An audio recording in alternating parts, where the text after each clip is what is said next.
part of the reason we're having this leadership election, there was a breakdown in trust. And part of why I want to be Prime Minister is to restore trust in government.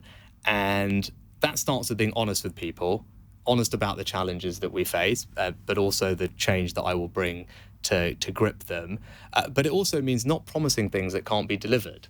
And it's obviously, look, it would be incredibly easy for me to sit here. God, wouldn't my life be easier if I just sat here and I'm going to do this lovely sounding thing and this lovely sounding thing?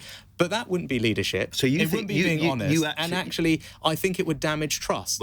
Because part of rebuilding trust is for the government and politicians to deliver the things that they say. And sitting here and promising you a bunch of things that I don't think are right or deliverable would be wrong. To be honest, between us sitting here, you don't think that she is being honest?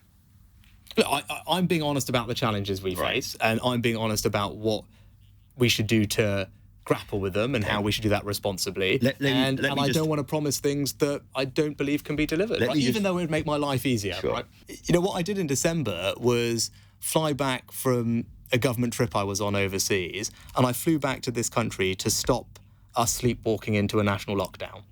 Because we were hours away from a press conference that was going to lock this country down again because of Omicron.